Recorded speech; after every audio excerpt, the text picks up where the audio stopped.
Hello everyone, welcome to my YouTube channel Edco classes. My name is Manish और आप देख रहे हैं एडको क्लासेस को। दोस्तों, आज के वीडियो में हम बात करेंगे English literature NCERT book class 9 chapter 5 से लेकर 9 तक क्विक रिवीजन कर रहे हैं। इससे पहले मैंने आपको क्लास 9 का फर्स्ट पार्ट चैप्टर 1 से लेकर चैप्टर 4 तक आपको प्रोवाइड कर दिया अपने चैनल पर। अगर आपने नहीं देखा है तो उसको देख लेना है। क्लास 11 का भी आपका अवेलेबल है, 12th का भी अवेलेबल है। सारे वीडियो मैं अपलोड कर रहा हूँ। बुक को देखना बहुत ज़रूरी है एग्ज़ाम से पहले, क्योंकि यहाँ से क्वेश्चंस बनते भी हैं। अगर आ जाएंगे तो आपको पछताना ना पड़े, इसलिए इसको देख लेना। काफ़ी इंपॉर्टेंट चीज़ इसमें मैं बताऊँगा, डिस्कस करूँगा। काफ़ी जो मेन कैरेक्टर है, थीम है, राइटर्स नेम, कहाँ से लिया गया है, कौन से टॉपिक, इन सारी चीज़ों को मैं डिस्कस करूँ। तो without any delay let's start the video. दोस्तों, वीडियो पसंद आएगा ना तो आप क्या कर लेना, लाइक कर देना, दोस्तों के साथ शेयर कर देना। तो चैप्टर 5 में जो है दोस्तों, इको एंड नार्सियस। तो नार्सियस जो है दोस्तों, एक नार्सिसस और इको एक अच्छी कहानी है, काफ़ी रोमांटिक कह सकते हैं। और ये जो लिया गया है एक ग्रीक माइथोलॉजी से ली गई है, जिसमें दो पर्सन की कहानी है दोस्तों। इको इको एक प्रकार का साउंड है और नार्सिसस जो है एक प्रकार का फ्लावर है। तो ये कैसे कोई दो पर्सन है और कैसे साउंड बन जाता है और कैसे फ्लावर बन जाता है, इस चीज़ों को हम डिस्कस करेंगे। तो ठीक है, तो सबसे पहले हम जान लेते हैं कि इस जो मिथ है, जो कहानी है, माइथोलॉजी ग्रीक से ली गई है। और इसको जो इंग्लिश में लिखे हैं उनका नाम था मोयरा केर और जॉन बेनेट ने। ठीक है, यहाँ तक तो समझ में आया। तो नार्सिसस जो है आपका एक हैंडसम यंग लड़का रहता है, प्रिंस। और इको जो रहती है एक निम्फ रहती है, अप्सरा। निम्फ का मतलब होता है दोस्तों अप्सरा। निम्फ जो होता है एक अप्सरा को कहते हैं। ठीक है, तो यहाँ पर एक ग्रीक कैरेक्टर की बात हो रही है। ठीक है, नीम को काफ़ी खूबसूरत एक लड़की, लेकिन बहुत ही बातूनी चिट चैटर होती है, मतलब काफ़ी टॉकेटिव होती है, कैजुअल टॉक करती है, without any subject, without any knowing peoples. किसी भी स्ट्रेंज पीपल से कोई भी सब्जेक्ट पर बात करना स्टार्ट कर देती है। तो ये काफ़ी ज़्यादा बातूनी होती है। ठीक है, और ये जो नार्सिसस जो होता है ये काफ़ी ज़्यादा खूबसूरत होता है, इस वजह से इसके अंदर ईगो होता है। ठीक है, तो ईगो की बात करते हैं तो ईगो ईगो क्या होता है, एक दिन क्या होता है, किसी समय हीरा नाम का एक गॉडेस होती है और वो जंगल में मतलब जा रही होती है। तो ईको रोककर बात करना स्टार्ट कर देती है। अब इससे वो गॉडेस जो है इरिटेट हो जाती है, क्योंकि वो काफ़ी इंपॉर्टेंट काम से निकली होती है। तो इरिटेट होकर ये कर्स दे देती है, मतलब श्राप दे देती है। श्राप क्या होता है इको को? श्राप ये होता है कि तुम उसी से बात करोगे जो तुमसे बात करना चाहेगा, और जो वो बोलेगा वो तुम उसी का जवाब दोगे, मतलब रिपीट करोगे। ठीक है, अब इस तरीके से इसको कर्स मिल जाता है, श्राप मिल जाता है। तो एक दिन क्या होता है, नार्सिसस जो है वो जंगल में जा रहा होता है, किसी को फॉलो करते ही, ढूंढते हुए। तो इको देख लेती है, इको फॉलो करने लगती है नार्सिसस को। उसके बाद होता क्या है कि कोई नार्सिसस को लगता है कोई उसको फॉलो करे, तो चिल्लाता है कि भाई कोई है क्या। तो उधर भी इको भी बोलते कोई है क्या, इस तरह से रिपीट, क्योंकि उसको श्राप मिला हुआ था कि अगर कोई उससे बात करना चाहेगा या तुम करना चाहोगे तो अगला जो बोलेगा वही तुम बोलोगे। तो इस तरीके से नार्सिसस मतलब इरिटेट हो जाता है और इको को काफ़ी एम्बैरेस ट्रीट करता है, काफ़ी ज़्यादा रफली बिहेव करता है। और फाइनली इससे क्या होता है कि जो इको होती है काफ़ी हर्ट होती है, सेफ्ड फील करती है, और वो डिसाइड करती है कि वो अपने आप को एक डार्क केव के अंदर छुपा लेगी। उसके बाद ये कहानी आगे बढ़ती है। ठीक है, और वो केव के अंदर चली जाती है। नार्सिसस जो होता है वो काफ़ी ज़्यादा मतलब इस तरीके से बहुत सारे लड़कियों को हर्ट, दिल दुखाया होता है।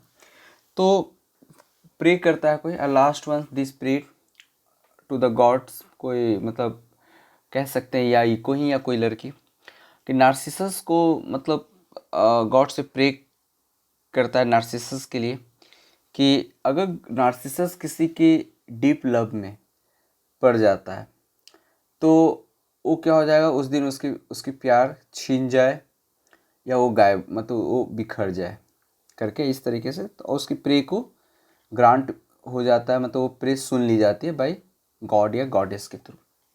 नार्सिसस क्या होता है, एक दिन अपने अपने ही चेहरा, मतलब इतना खूबसूरत होता है कि अपनी अपनी इमेज को देखने के लिए काफ़ी ज़्यादा वो बेताब हो जाता है और श्राप मतलब दे दिया जाता है कि अगर तुम अपना चेहरा खुद से देखोगे तो उसी दिन तुम क्या हो जाओगे, गायब हो जाओगे, ख़त्म हो जाओगे मतलब। तो नार्सिसस अचानक उसको भटकते भटकते भटकते, क्योंकि उसको अपना चेहरा देखना होता है, काफ़ी उससे लगाव हो जाता है, तो नदी के किनारे पहुंच जाता है। नदी के किनारे पहुंचता है तो उसका इमेज जैसे ही वो देखता है वो काफ़ी ज़्यादा सुंदर होता है, देखते रह जाता है और फिर अचानक वो ख़त्म हो जाता है और वो एक फ्लावर बन जाता है। Okay, withered away and it turned into a steam flowers, lovely gold and white blossom। तो इस तरीके से यहाँ पर कहानी ये ख़त्म हो जाता है। चलिए नेक्स्ट हम बात करेंगे शहनाई और बिस्मिल्लाह खां, चैप्टर 6। काफ़ी अच्छी है ये। उस्ताद बिस्मिल्लाह खां के बारे में, जो एक शहनाई बजाते थे उनके बारे में। तो पहले इनके बारे में कुछ जान लेते हैं दोस्तों। ये 21 मार्च 1916 का इनका जन्म हुआ था डुमराव। काफ़ी इम्पोर्टेंट कि ये बिहार के रहने वाले थे, डुमराव भोजपुर। इनकी जो डेथ हुई थी ना, ही डाइड 21 अगस्त 2006 को, और हेरिटेज हॉस्पिटल वाराणसी में। ये को क्या बजाते थे, शहनाई। इन्हीं को क्रेडिट जाता है शहनाई को एक क्लासिकल म्यूजिक इंस्ट्रूमेंट बनाने के लिए, काफ़ी ज़्यादा फेमस उस्ताद। ये काफ़ी ज़्यादा अवार्ड से, मतलब बहुत सारे अवार्ड से अवार्डेड थे, लाइक भारत रत्न, पद्म विभूषण, पद्म भूषण। कब कब मिला देखते हैं चैप्टर में आगे। हाईएस्ट सिविलियन अवार्ड इनको भारत रत्न से नवाजा गया था। इनके बारे में जैसे और कुछ जानने में हम लोग, इनकी फादर्स का जो नाम था, फादर नेम पैगंबर बख्श नाम था दोस्तों। इनका जो एक कैरेक्टर आता है इनकी अंकल का, जो बनारस में रहते थे, मैटरनल अंकल की बात हो रही है, मामा जी का। और वो काफ़ी ज़्यादा उनके बारे में चर्चा है क्योंकि वो बनारस के हिंदू टेम्पल में शहनाई बजाते थे। तो वहाँ पर जो इनकी बचपन गुजरी है, वो बनारस से काफ़ी ज़्यादा इनका लगाव रहा है। तो इनकी अंकल का जो नाम था मैटरनल, अली बख्श नाम था, अली बख्श। तो इस तरीके से यहाँ पर इनकी फैमिली बैकग्राउंड हम लोगों ने देखा। अब आते हैं कहानी में, थोड़ा ट्विस्ट लाते हैं दोस्तों। ये जो इंस्ट्रूमेंट है शहनाई, ये कैसे आया है शहनाई, इसके पीछे बहुत लंबी कहानी है। औरंगजेब, थोड़ा मुग़ल एम्पायर में चले जाते हैं, मुग़ल एरा में। उस समय औरंगजेब की शासन होती है। वहाँ पर एक पुंगी नाम का एक इंस्ट्रूमेंट होता है, पुंगी। तो पुंगी लोग बजाता था तो उससे जो साउंड निकलती थी, काफ़ी एक इरिटेटिंग, एक श्रील साउंड निकलता था जो काफ़ी इरिटेट करता था। इसकी वजह से औरंगजेब ने पुंगी को बैन कर दिया। तो बैन हो जाने के बाद काफ़ी ज़्यादा, मतलब बैन हो गया। एक बार्बर था जो अपने, मतलब कह सकते हैं एंसेस्टर जो उसके थे, वो एक म्यूजिशियंस फैमिली से आते थे। तो इसलिए जो रॉयल फैमिली जो था, मतलब जो मुग़ल एम्पायर, वहाँ पर उसके एंसेस्टर म्यूजिक बजाते थे। तो बार्बर नाई, उसने सोचा कि क्यों ना एक मतलब कुछ ऐसा किया जाए जिससे साउंड अच्छा निकले पुंगी के प्लेस पर। तो उसने बांस लिया और बांस से उसने एक ऐसा बनाया और जिससे जो साउंड निकला वो काफ़ी अच्छा। तो वो मतलब दरबार में उसका आना जाना लगा रहता था, क्योंकि उसको आने जाने का अलाउड था, परमिशन, क्योंकि उसके एंसेस्टर उस दरबार में म्यूजिशियन हुआ करते थे। तो एक दिन वो जो बनाया बांस का, जो लेकर गया, जिससे आवाज़ जो काफ़ी मधुर था, स्वीट था। दरबार में परमिशन मांगा कि इसे मुझे बजाने की अनुमति दी जाए, परमिशन दी जाए। तो played he played in the royal chamber of the, ठीक है, शाह। अब वहाँ पर वो बजाया, लोगों को, दरबारियों को काफ़ी ज़्यादा पसंद आया। पसंद आने के बाद उसको परमिशन मिल गई। तो ये शहनाई वहीं से आया, यानी फर्स्ट रॉयल चैम्बर में ये बजाया गया। शाह रॉयल चैम्बर, शाह जिनके चैम्बर में बजाया गया था उसका नाम था शाह, और जिसके द्वारा बजाया गया उसको क्या, नाई था, बार्बर। तो शाह चैम्बर में बजाया गया इसलिए शाह, और जिसके द्वारा बजाया गया वो नाई, यानी शहनाई, यहाँ से नेम आया दोस्तों। ये याद रखेंगे, वेरी इंपॉर्टेंट, आ भी सकता है, ठीक है। तो कह सकते हैं कि इतनी फेमस हो गया वो इंस्ट्रूमेंट कि उस समय जो राजा के दरबार में 9 इंस्ट्रूमेंट करके, नौबत करके एक कलेक्शन ऑफ इंस्ट्रूमेंट होती थी, उसी में इसको भी शामिल कर लिया गया और इसको नौबत इज़ द असेंबली, मतलब इसको नौबत नाम दिया गया। ठीक है, 9 इंस्ट्रूमेंट में इसको शामिल कर लिया गया। यहाँ तक तो समझ में आया। चलिए आगे बढ़ते हैं, आगे बढ़ते हैं और देखते हैं। चलिए, the credit of bringing this instrument classical stage goes to Ustad Bismillah खां। वहाँ तक तो नाई की कहानी थी। आगे क्लासिकल, ये जो इंस्ट्रूमेंट है क्लासिकल स्टेज तक लाने में बिस्मिल्लाह खां का काफ़ी ज़्यादा इम्पॉर्टेंट रोल रहा है। बिस्मिल्लाह खां के बारे में आप जानते हैं। बिस्मिल्लाह खां जो थे, इनकी बचपन जो था काफ़ी मतलब गली में, घर गांव में ही बीता है। ये गिल्ली डंडा खेला करते थे। गिल्ली डंडा इनका गेम फेमस था, पहले के लोग गिल्ली डंडा खेलते थे। ठीक है, तो डुमराव में इनका घर था और डुमराव बिहार में है। तो ये बगल में एक टेम्पल, मतलब जो था टेम्पल में, ये बिहार जी टेम्पल था, जिसमें वो चैता गाने जाते थे। हमेशा चैता अच्छा गाते थे और इसके लिए उनको मतलब वहाँ के राजा महाराजा लोकल रूलर के थ्रू उनको लड्डू, जब चैता ख़त्म होता था तो उनको एक अच्छा बड़ा सा लड्डू दिया जाता था जिसकी वेट अच्छी खासी होती थी। तो इस तरीके से इनको काफ़ी गाने उन्हें में शुरू से पसंद रहा है।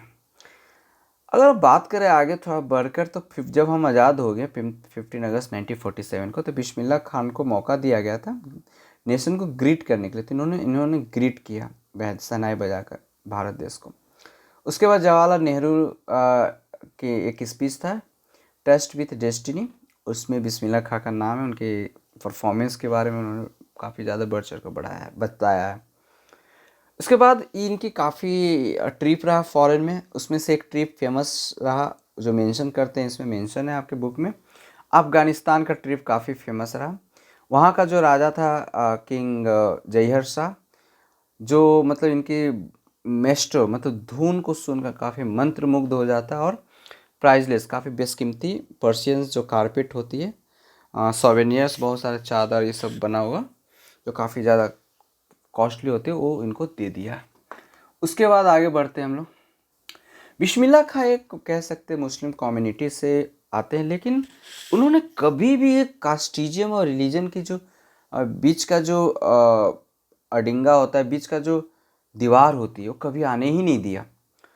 उन्हें बहुत सारे परफॉर्मेंस किए इंडिया के बाहर भी, और साथ ही साथ उनको म्यूजिक में भी गाने का मौका मिला। म्यूजिक में भी उनकी म्यूजिक को, शहनाई को मौका दिया गया, जिसमें से था एक गूंज उठी शहनाई, एक मूवी का नाम था, और दूसरा था सनाधि अपनान अपनान। ठीक है, तो इस तरीके से। और ये काफ़ी ज़्यादा अपने बनारस मदरलैंड, मतलब इंडिया से बनारस जो थी मदरलैंड इंडिया में, वहाँ पर गंगा के किनारे बनारस थी, उसको काफ़ी ज़्यादा प्यार करते थे। इनको काफ़ी मौका मिला बाहर में, जैसे कि यूएस में ही इनके बहुत सारे जो स्टूडेंट्स थे, उन्होंने बोला कि आपको मतलब काफ़ी बड़ा स्कूल खोल कर दे दूंगा, बनारस जैसा वैसा ही दे दूंगा। लेकिन इन्होंने बोला कि अच्छा ठीक है, सब कुछ ठीक है, अगर तुम बनारस जैसा देना ही चाहते हो तो वहाँ गंगा अगर तुम ला देते हो, गंगा रिवर, तो मैं वहाँ रह जाऊँगा। ये पॉसिबल नहीं था। तो काफ़ी ज़्यादा प्यार करते, बहुत ज़्यादा, मतलब उनको मौका मिला, चाहते तो चले भी जाते, लेकिन अपने देश, अपने शहर से बहुत प्यार था इनका। 2001 की अगर हम बात करें दोस्तों, तो उस्ताद बिस्मिल्लाह खां को अवॉर्डेड हाईएस्ट सिविलियन अवार्ड दिया जाता है 2001 में, और हाईएस्ट सिविलियन अवार्ड जो रहता है वो भारत रत्न है। ठीक है, इनको काफ़ी मतलब एक बिस्मिल्लाह खां उस्ताद के नाम से और खान साहब के नाम से भी फेमस थे पूरी वर्ल्ड में, खान साहब, उस्ताद, इस तरीके से। उस्ताद बिस्मिल्लाह खां की जो लाइफ रहा है ना दोस्तों, काफ़ी ज़्यादा एक परफेक्ट एग्जाम्पल रहा है rich culture heritage of India. दोस्तों अगर हम बात करें, एक बार पार्टीशन के समय में, मतलब एक बार डिस्कशन हुआ, किसी ने पूछ दिया इनसे कि आप पाकिस्तान क्यों नहीं गए। इसलिए पूछा गया था, उनका जो पूछा गया था वो शेखर गुप्ता नाम था। अब ये मेंशन नहीं किया गया शेखर गुप्ता कौन थे, एक प्रेस रिपोर्टर थे या फिर एक कॉमन मैन थे। लेकिन बिस्मिल्लाह खां का जवाब सुनकर सब लोग दंग हो जाते हैं। उन्होंने बोला कि गॉड फॉरबिड अल्लाह या ईश्वर मुझे माफ़ करे। Me live Banaras, never I went to Pakistan once, I cross the border just to say I have been to Pakistan, I was there for about an hour. I said namaskar to the Pakistanis and salam alaikum to the Indians. I had to good laugh. कहते हैं कि मतलब कुछ समय के लिए, घंटा के लिए मैं वहाँ गया था, बॉर्डर पार किया, फिर वापस कर लिया पैर। वहाँ के पाकिस्तानी लोगों को मैंने नमस्कार किया और इंडियन लोगों को अस्सलाम वालेकुम कहा। मतलब जो भी है, ये मेरा देश है और मैं इसे छोड़ नहीं सकता, कभी मैं जा नहीं सकता बनारस छोड़कर। तो इस तरीके से उन्होंने जवाब दिया, जो काफ़ी ज़्यादा एक चौंकाने वाली थी। तो उस्ताद बिस्मिल्लाह का एक एग्जाम्पल है, काफ़ी कल्चरल का, जो बीच में रिलीजन को हम लोग लेकर झगड़ते रहते हैं, इन सारे चीज़ों के बीच में इन्होंने एक काफ़ी ज़्यादा एक बेस्ट एग्जाम्पल, परफेक्ट एग्जाम्पल पेश किया इन्होंने। चलिए आगे देखते हैं। ठीक है, नेक्स्ट टॉपिक है हमारा काठमांडू। Very very interesting. ये एक ट्रैवल लॉग है दोस्तों। ठीक है, काठमांडू जो है रिटन बाय विक्रम सेठ। और विक्रम सेठ के बारे में अगर जानते हैं तो विक्रम सेठ एक कोलकाता में इनका जन्म हुआ है 1952 में, बट इनका एजुकेशन जो हुआ है ना ऑक्सफोर्ड यूनिवर्सिटी में। काठमांडू जो है एक ट्रैवल लॉग है and that is taken from Heaven Lake. Heaven Lake से लिया गया है, जो थॉमस कुक ट्रैवल बुक को अवार्ड भी दिया गया था, वहीं से एक पार्ट, एक पीस है। काठमांडू आप जानते ही हैं, काठमांडू एक कैपिटल है हमारे कंट्री, मतलब हमारे कंट्री नहीं, नेपाल कंट्री की, नेपाल का एक कैपिटल है। तो इसमें विक्रम सेठ जो काठमांडू जाते हैं, वहाँ का सारा कुछ एक्सप्लेन किए हैं। पर जैसे कि 2 टेम्पल के बारे में वो बताते हैं हमेशा स्पेशली। तो पशुपतिनाथ टेम्पल के बारे में बता रहे हैं। ठीक है, और वो जो टेम्पल वो विजिट कर रहे हैं, तो जनरली वो mister Shah son and nephew के साथ में जा रहे हैं। तो स्पेशली वो काठमांडू के बारे में सारा कुछ एक्सप्लेन कर रहे हैं दोस्तों यहाँ पर। ठीक है, मतलब नेपाल जो है एक हिंदुओं का शहर है। वहाँ जो मंदिर है, वहाँ पर सिर्फ हिंदू रिलीजन्स वाले हिंदू को ही अलाउड है अंदर जाना। इस तरीके से सारा कुछ वो बताते हैं, खूबसूरती को एक्सप्लेन करते हैं अपने इस ट्रैवल बुक में। तो कह सकते हैं कि जो चीज़ यहाँ पर जानना है वो चीज़ें मैं आपको बता रहा हूँ। पूरी जानने मतलब इतना से भी आपको काफ़ी ज़्यादा हेल्प हो जाएगी। और सबसे इम्पॉर्टेंट इसमें चीज़ें जो याद रखनी है आपको, वो फ्लूट है ना। इन्होंने एक फ्लूट बजाते हुए, बांसुरी बजाते हुए, बेचते हुए को देखा, और वहाँ पर इनको मतलब फ्लूट देखकर काफ़ी रुक जाते हैं, और उसके बारे में उनको काफ़ी पहले से आइडियाज़ रहता है फ्लूट के बारे में। वो भी इंटरेस्टेड रहते हैं बचपन से फ्लूट बजाने के लिए। तो बताते हैं कि 3 काइंड्स के फ्लूट होते हैं, जैपनीज़, ओके, सकुहाची, साकुहाची, और the Indian bansuri, Hindustani classical music, and the high pitch Chinese flute. इस तरीके से ये बताते हैं। तो ये यहाँ पर काफ़ी एक्सप्लेन करते हैं यहाँ पर। ठीक है, तो इसमें इतना ही कुछ जानना था। अब हम बात करते हैं दोस्तों second most important chapter, my childhood. आपको पता ही होगा my childhood doctor APJ Abdul Kalam के द्वारा लिखे गए, और APJ अब्दुल कलाम हमारे कह सकते हैं कि प्राइम मिनिस्टर, सॉरी, प्रेसिडेंट थे इंडिया का। ठीक है, और इनकी जो जन्म हुआ था 1931 में हुआ। तो ये आपका बता सकते हैं कि कैमा प्रेसिडेंट थे इंडिया का। हाँ, 11th प्रेसिडेंट ऑफ इंडिया थे। ठीक है, तो कुछ इनके बारे में जान लेते हैं, हमारे APJ अब्दुल कलाम जी के बारे में। ये चाइल्डहुड, इनकी बचपन की जो लाइफ इनका कैसे स्पेंड हुआ है, कैसे इनकी लाइफ रहा है, बचपन कैसा रहा है, इसके बारे में ये बता रहे हैं। दोस्तों आपको मालूम होगा इनकी जन्म 1931 में हुआ है, और ही स्पेशलाइज्ड इन एरोनॉटिकल इंजीनियरिंग। इन्होंने एरोनॉटिकल इंजीनियरिंग किया था मद्रास इंस्टीट्यूट ऑफ टेक्नोलॉजी से। दोस्तों आपको पता होगा कि ये जो आप पढ़ने जा रहे हो अप्रोच, ये विंग्स ऑफ फायर, स्पेशली उनकी बायोग्राफी, ऑटोबायोग्राफी है बचपन की, उस पर ही फोकस किया गया है, वहीं से ये लिया गया है कुछ पार्ट को। ठीक है, और ये डॉक्टर APJ अब्दुल कलाम की कैसी कहानी रही है, एक बचपन से लेकर साइंटिस्ट बनने का, और साइंटिस्ट से लेकर एक प्रेसिडेंट बनने का, यहाँ तक का कहानी कैसे रहा, इन सारी चीज़ों को इसमें एक्सप्लेन किया है इन्होंने। दोस्तों आपको पता होना चाहिए कि डॉक्टर APJ अब्दुल कलाम को missile man of the India भी कहा जाता है। ओके, और इनके फादर का नाम तो जैनुलुद्दीन जैनुलुब्दीन एंड उनकी जो माँ का नाम था आशियामा। आशियामा उनकी माँ का नाम था। तो ये कहानी है और ये कहानी आगे बढ़ती है और कह सकते हैं कि इनका जब जन्म हुआ था 1931 में और उसके 8 साल के बाद वर्ल्ड वॉर सेकेंड स्टार्ट हो गया 1939 में। तो आप समझ सकते हैं कि लाइफ कैसा रहा होगा। एक कॉलोनाइज्ड हम लोग हैं ब्रिटिशर्स का और काफ़ी ज़्यादा वर्ल्ड वॉर स्टार्ट होने की वजह से हमारी जो इकोनॉमिक कंडीशन है काफ़ी कोलैप्स कर चुका था। इनकी जो ऑनेस्टी हो या सेल्फ डिसिप्लिन हो, ठीक है, ये अपने पेरेंट्स से, फादर और मदर से सीखा इन्होंने। Inherited goodness and keep kindness, दयालुता, अच्छाई, ये सभी अपनी माँ पापा से सीखा। दूसरी चीज़, ये जो धर्म के प्रति लोगों का ऑर्थोडॉक्स मानसिकता, नैरो माइंडेड जो होते हैं, उसको लेकर ये काफ़ी चिंतित रहते थे, काफ़ी परेशान रहते थे। फिर भी उसको ख़त्म करने की कोशिश इन्होंने किया। ठीक है, तो आगे जब बताते हैं कि इनकी लाइफ काफ़ी संघर्ष भरा रहा, it is the full of struggle. Okay, इनकी जो लाइफ रहा फुल ऑफ स्ट्रगल रहा। तो इनके एक कज़न हुआ करते थे, कज़न ब्रदर की बात कर रहे हैं। तो ये न्यूज़पेपर डिस्ट्रीब्यूट किया करते थे रामेश्वरम में। ठीक है, तो वही चीज़ कह सकते हैं कि ये काफ़ी दोनों मिलकर पेपर ऊपर बांटा करते थे और आगे चल के फिर ये प्रेसिडेंट बन जाते हैं, मतलब 11th प्रेसिडेंट। थोड़ा सा आगे बढ़ेंगे। फिर उसके बाद प्रेसिडेंट बनने से पहले ये मतलब बहुत सारे जो मिसाइल बनाने का जो आपका होता है, जैसे डीआरडीओ का इन्हें हेड बना दिया जाता है, रिस्पॉन्सिबिलिटी दिया जाता है ना। बहुत सारे मिसाइल इनके अंडर में बनाई जाती है। उसमें से एक था पृथ्वी और अग्नि मिसाइल। उसके बाद नाग भी था फिर उनका साइंटिफिक एडवाइज़र के रूप में अपॉइंट किया जाता है defence minister and was secretary department of defence research. इन सारी चीज़ों पे इसको अपॉइंट किया जाता है इनको। ये डीआरडीओ का मतलब आपका कह सकते हैं डिफेंस मिनिस्टर या सेक्रेटरी डिपार्टमेंट का हेड जो रहे जुलाई 1992 से लेकर दिसंबर 1999 तक रहे। काफ़ी ज़्यादा इंपॉर्टेंट है। पोखरम सेकंड की आप कहानी जानते ही हैं।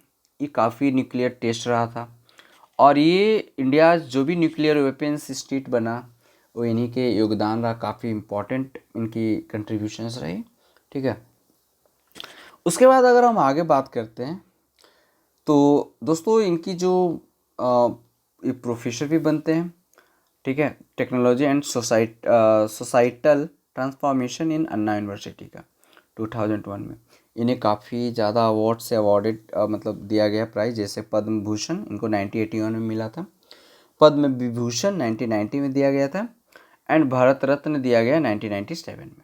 तो इस तरीके से काफ़ी ज़्यादा इनको अवार्ड दिया गया है।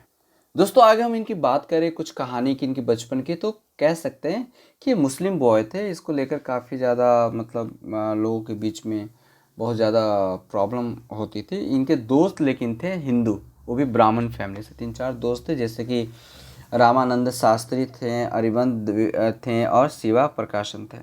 वो सभी हिंदू दोस्त थे। तो एक दिन क्या हुआ, एक दिन इंसिडेंट घटना होता है। एक न्यू टीचर उनके स्कूल में पढ़ाने आते हैं। तो ये तीनों बैठे हुए होते चारों। तो जो टीचर्स तो उनको अच्छा नहीं लगा, कोई ब्राह्मण कास्ट का फैमिली के बच्चा ये मुस्लिम के साथ बैठा हुआ है। तो अब्दुल कलाम को पीछे भेज देते हैं बैठने के लिए। इसको देखकर, ये सारे चीज़ों को देखकर काफ़ी तीनों को बुरा लगता है। उनके आंख में आंसू आता है, रामानंद शास्त्री, अरविंद। और रामानंद शास्त्री के काफ़ी बड़े मतलब जो एक ब्राह्मण फैमिली के बिलोंग करते हैं, तो इनके पापा काफ़ी एक बड़े पोस्ट पर होते हैं। तो फिर ये कंप्लेन करते हैं अपने फादर से। तो फिर इसके फादर जो है इस टीचर को बुलाकर काफ़ी डांटा जाता है और बोलते हैं कि इन छोटे छोटे मासूम बच्चों के बीच में इस तरह से रिलीजन को लेकर आप धर्म ना बढ़ें, कुछ भी अटपटा चीज़ें। तो फिर या तो आप माफ़ी मांगिए या तो स्कूल छोड़कर चले जाइए। तो लेकिन वो टीचर माफ़ी मांगते हैं और बाद में इनकी बिहेवियर में सुधार हो जाती है। और काफ़ी ज़्यादा मतलब ये और भी बहुत सारे कहानियाँ हैं। जैसे कि उनमें से एक कहानी है कि जो APJ अब्दुल कलाम साइंस जो पढ़ते थे, साइंस पढ़ाने वाले टीचर उनको काफ़ी मानते थे और APJ अब्दुल कलाम को कहते थे कि तुम एक दिन बहुत बड़ा आदमी बनोगे और देश का नाम रोशन करोगे। तो खाने पर जब बुलाएं तो भी ब्राह्मण फैमिली से थे। तो उनके घर में काफ़ी वही कास्टिज्म को लेकर कि कोई एक मुस्लिम का बच्चा क्या मेरे घर में आएगा और खाएगा, मतलब उनके फैमिली के मेंबर लोग ऐसे सोच रहे थे। लेकिन धीरे धीरे ये सभी जो थिंकिंग है, सोच है, फिर बदल जाता है। ठीक है। तो ऐसे इस तरीके से इन्होंने ये बहुत सारी चीज़ें अपने बचपन की यादों को इन्होंने लिखा। चलिए दोस्तों, नेक्स्ट लास्ट यहाँ पर मतलब चैप्टर की हम बात करते हैं, the gift of the Magi. The gift of the Magi जो है दोस्तों काफ़ी इंटरेस्टिंग एक कहानी है। That is the written by O Henry. तो ये गिफ्ट ऑफ द मजाई क्या है दोस्तों, गिफ्ट ऑफ द मजाई क्यों कहा गया, मजाई क्या है, तो ये देखते हैं। तो इनकी ओ हेनरी का पूरा नाम ओलिवर हेनरी मतलब पेन नेम था, और इनकी पूरी नाम विलियम सिडनी पॉटर था। दोस्तों इनका जन्म 11 सितंबर 1862 को होता है और डेथ हो जाता है 5 जून 1910 को। ये अमेरिका के रहने वाले हैं, एक शॉर्ट स्टोरी राइटर है। इन्होंने काफ़ी ज़्यादा शॉर्ट स्टोरी लिखा, लगभग 300 के अप्रॉक्स। ठीक है। इनकी फेमस जो वर्क रही है जैसे gift of the Magi, ransom of the red chief of a retired reformation, वेप and stay, the voice of the city, okay, and the 4 millions में ही ये बाद में पब्लिश हुआ था gift of the Magi, roads of destiny. इस तरीके से ये सारी चीज़ें यहाँ पर देखने को मिलता है। दोस्तों आगे बढ़ रहे हैं और आगे बढ़ते हुए हम लोग देखते हैं कि ये जो गिफ्ट ऑफ द मजाई है ये 1905 में पब्लिश किया गया था न्यूयॉर्क संडे वर्ल्ड में। ये वर्ल्ड वाइड फेमस काफ़ी हॉट की स्टोरी है दोस्तों। और बाद में इन्हीं की लिखी हुई 4 मिलियन में इसको 906 में पब्लिश करवाई गई। इसकी जो थीम रहा है इम्पॉर्टेंस ऑफ लव रहा है, very very important, importance of love रहा है। जिम एंड डेला, अब आगे बात करते हैं। तो इसमें जो कैरेक्टर है जिम और डेला, उन लोग गरीब रहते हैं ठीक है, और दोनों एक हस्बैंड वाइफ होती हैं, एक दूसरे से काफ़ी बेहद प्यार करते हैं। लेकिन उनकी उतनी एक दिन क्या होता है कि कुछ समय, जैसे कि क्रिसमस की हम बात करें तो क्रिसमस का फेस्टिवल क्रिश्चियन में काफ़ी ज़्यादा फेमस होता है। तो उस फेस्टिवल आने वाला होता है और ये दोनों मतलब जो डेला होती है वो चाहती है जिम को कुछ गिफ्ट करे उस क्रिसमस के ईव पर, और जिम भी चाहता है कि डेला को भी कुछ गिफ्ट करे। अब इस तरीके के एक दूसरे को गिफ्ट देने की सोचते हैं, लेकिन उनकी इतनी इनकम होती नहीं है कि वो सेव कर पाए। 20 कह सकते हैं डॉलर वो उनकी जो इनकम है, पाउंड या डॉलर में मेजर करेंगे वीकली, और वो ख़त्म हो जाता है, ज़्यादा उनकी इनकम है नहीं। तो इस वजह से काफ़ी ज़्यादा स्ट्रेस में रहती है। लेकिन उनके पास दोनों के पास एक काफ़ी ज़्यादा कॉस्टली चीज़ होता है। जैसे कि डेला के पास खूबसूरत बाल होता है, long hair, beautiful long hair होता है, और सिल्की हेयर की बात कर रहे हैं। और जो जिम है उसके पास एक काफ़ी गोल्ड वॉच होता है। और डेला देना क्या चाहती है, इसको देखेंगे आगे। तो डेला सोचती है कि चलो गिफ्ट, तो फटाफट वो एक दिन अचानक मिरर के सामने खड़ा होती है तो देखती है कि वो काफ़ी खूबसूरत लग रही है उसकी बाल, और उसको कहीं से सुनी होती है कि कहीं पर वो बार्बर में, मतलब जो ओके वुमेन सैलून था वहाँ पर बाली बिकता है बोलकर, तो जाती है दौड़े दौड़े दौड़े दौड़े और बोलती है कि मेरा बाल लोगे, तो बोलती है कि ओके पूरा काटना होगा, तो ठीक है इतना देंगे।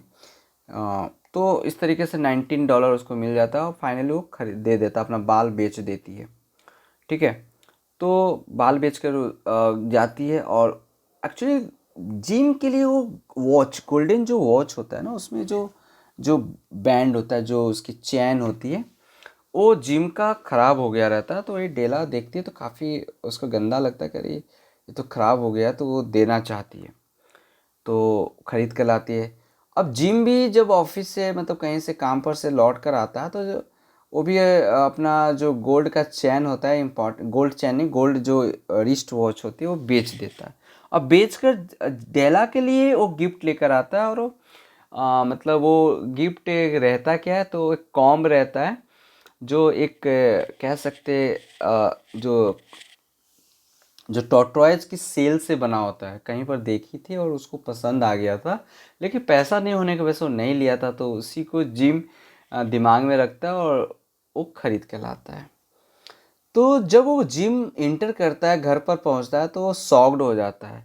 वो देखता है कि मतलब डेला का तो बाल ही नहीं है। तो डेला रोते रोते आते बोलते प्लीज़ प्लीज़ कुछ भी मत कहना बोलकर, और मतलब ये सारा कुछ। अब वो जिम कुछ बोल नहीं पाता है और फाइनली वो जो रैपर में लेकर आता है डेला के लिए, मतलब वो गिफ्ट तो रख देता है वहाँ पर टेबल पर।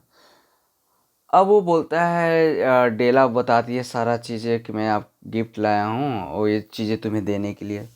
तो जिम से पूछता है कि इसमें क्या है। तो अब जिम कुछ नहीं बोल रहा होता है। फिर भी डेला पूछती क्या है, तो बोलता है कि ये इस ऐसे ऐसे मतलब तुम्हारे लिए कॉम लाया था वो, अब तो तुम्हारा बाल ही नहीं। अब एक दूसरे को देख के जिम और डेला मतलब कह सकते हैं कि दोनों एक दूसरे को गिफ्ट देकर गले मिलते हैं और रोने लगते हैं। फिर बोलते हैं चलो कोई नहीं, बाल तो है, बाल फिर बढ़ जाएगी तो इसका यूज करना। इस तरीके से मतलब ये चीज़ें बताने की कोशिश किया गया है इसमें कि जो रोल होता है ना लव का, इम्पॉर्टेंस, जो प्योरिटी ऑफ लव होता है वो काफ़ी ज़्यादा इम्पॉर्टेंस होता है। इसकी बियॉन्ड एनी थिंग्स, मतलब किसी चीज़ से इसको कंपेयर नहीं किया जा सकता। आज के जो 21st सेंचुरी में हम लोग रह रहे हैं, एक मेटालिस्टिक वर्ल्ड हो चुका है। तो मेटालिस्टिक वर्ल्ड में जो लव है वो मतलब कभी भी चाहे मेटालिस्टिक वर्ल्ड हो, चाहे एंशियंट हो, मेडाइवल हो, कभी भी लव का कंपेयर नहीं किया जा सकता। वो मेटालिस्टिक वर्ल्ड हो या कुछ भी हो, लव के सामने सारा चीज़ें फीका पड़ जाता है। अगर रियल में सच में प्यार है तो ये सारी चीज़ें मतलब ये इम्पोर्टेंस ऑफ लव, प्यार को, लव को इम्पोर्टेंस दिया गया है। चाहे वो हस्बैंड वाइफ का प्यार हो, चाहे एक कपल का हो, चाहे डॉटर या मदर फादर ब्रदर सिस्टर जो भी हो, वो जो प्योरिटी दिखाया गया है, तो एक वो सारे मतलब कह सकते हैं कि आर्टिफिशियल सब उसके सामने ख़त्म हो जाता है। वो सब के जगह जगह नहीं है जितनी प्यार की जगह है। तो इस तरीके से ये चीज़ें चैप्टर यहाँ ख़त्म होता है। दोस्तों आप मुझे बताएंगे कमेंट करके ज़रूर कि आपको आपके लिए हेल्प हुआ कि नहीं, क्योंकि 30 मिनट्स में मैं कोशिश किया हूँ 5 से 6 चैप्टर आपको कंप्लीट करवाने की। तो आई होप आपको ये वीडियो पसंद आया। वीडियो पसंद आने पर प्लीज़ कोई आप इसको शेयर कर देंगे, कमेंट करेंगे, अपनी तैयारी जारी रखें। और लिटरेचर की मैं कुछ वीडियो आपको बना दूंगा जो इंपॉर्टेंट होगा, उसको देख कर चले जाना, एग्जाम से पहले काफ़ी ज़्यादा हेल्पफुल होगा। चलो नेक्स्ट वीडियो के साथ मिलते हैं, तब तक अपना ख्याल रखना। जय हिंद दोस्तों।